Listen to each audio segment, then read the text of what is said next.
M'dzina la Atate ndi la Mwana ndi la Mzimu Woyera. Amen. Ndikulandireni abale anga okondeka pano pa Tiyankhuleni Ambuye. Lero Lachinai LaMulungu wachiwiri mchaka A. Mawu oyamba akuchokera mkalata yolembera Aheberi mutu 7 ndime ya 25 mpaka mutu 8 ndime ya 6. Mawu amtengo wabwino akuchokera mu uthenga woyera wolembedwa ndi Mariko woyera.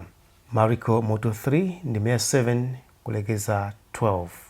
Amene akutiwerengera mthenga wabwino komanso kutigawira mawu ndi Reverend Father Santos Mpingu, a rector ku Child Jesus Minor Seminary, Nankunda, mu Diocese ya Zomba. Ambuye akhale nanu. Mthenga woyera monga adalembera Mariko woyera. Ulemu kwa inu Ambuye. Mariko mutu 3 kuwerenga ndime ya 7 kulekeza ndime ya 12.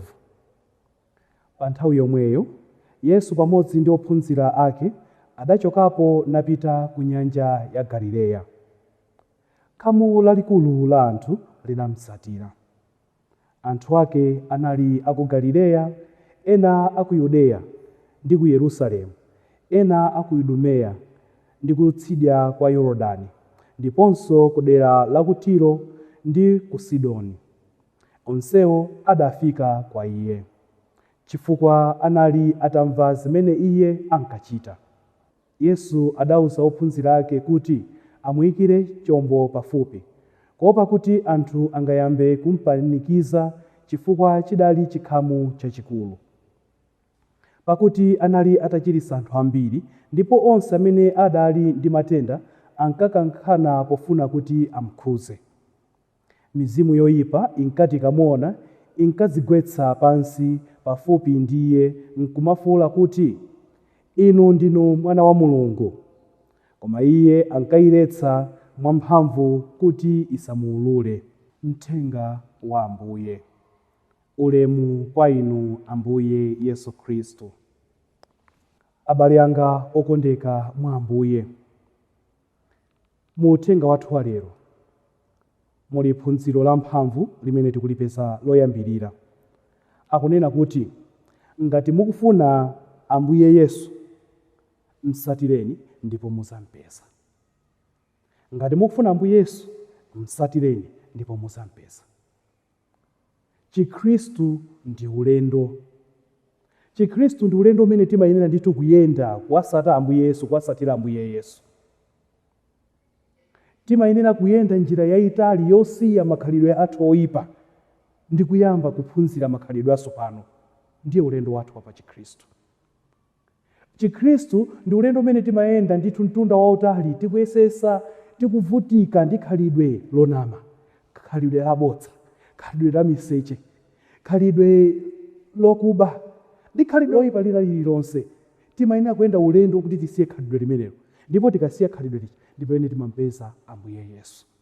Chikhristu ndi ulendo, ndipo ngati mukumufuna Ambuye Yesu, ngati tikumufuna Ambuye Yesu, tikuyenera kuyenda ulendo umenewu. Tikuona athu mawu athu amthenga wabwino uja. Anthu anachoka ku madera akutali, ena kuchokera ku Sidoni, ena anachokera ku Tiro, ena kuma ku Yudeya, madera osiyanasiyana, mitunda itali mukayang'ana kuti muyang'ane pamapo muona mitunda imene tikuitchulayi. Inali mitunda yayitali kuti akafike kumene kunali Ambuye Yesu ku Galileya. Koma amayenera kuyenda kufunafuna chipulumutso chawo. Ifenso ngati tikufuna chipulumutso chathu, tikuyenera kuyenda mitunda imene. Tikuyenera tikumane ndi zokhoma zambiri, tikuyenera kusala zinthu zambiri, kusala zinthu zimene zimatipasa chimwemwe, ndi cholinga chakuti tikalandiredi chipulumutso, ndi cholinga chakuti tikampeze Ambuye Yesu. Chikhristu ndi ulendo. Komatu mthenga wathu wabwino uso ukutichenjeza pena pake ngati munamvetsera bwinobwino.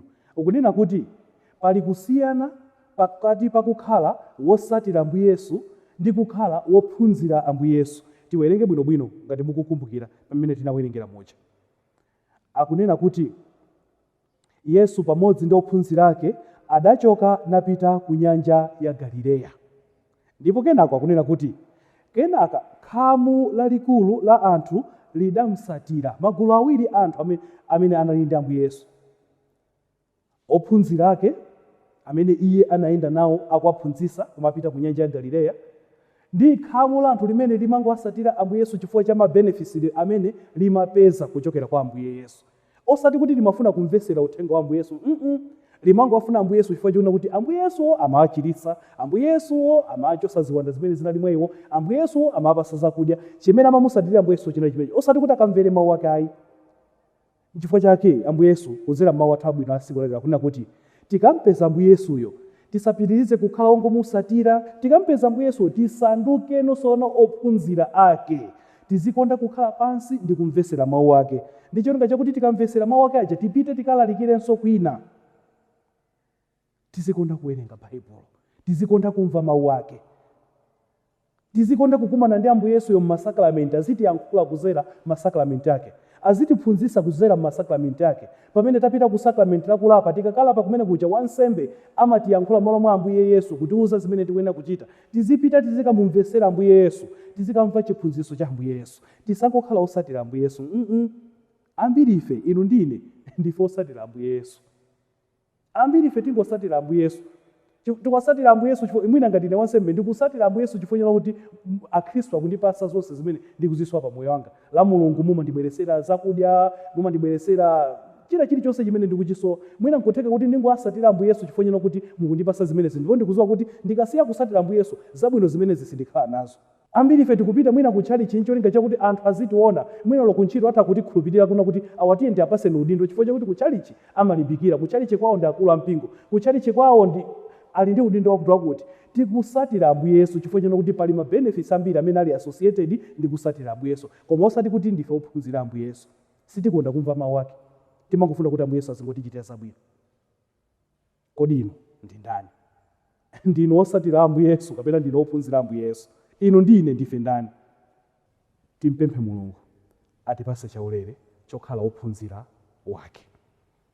Tikhale ophunzira ndithu Ambuye Yesu, tizikonda kumva mawu ake. Tsiku lisathe tisanamve mawu a Mulungu. Tsiku lisathe pa banja lisanamve mawu a Mulungu, banja limenelo lili kupita ku chiwonongeko. Banja limene limakhala pamodzi ndi kumva mawu a Ambuye Yesu, ndi kukhala ophunzira Ambuye Yesu, limakhala banja lopa Mulungu. Ndipo zonse zimachitika monga momwe Mulungu akufunira. Timpemphe Mulungu atipatse chaulere chokonda kukhala ophunzira ake. M'dzina la Atate ndi la Mwana ndi la Mzimu Woyera. Amen.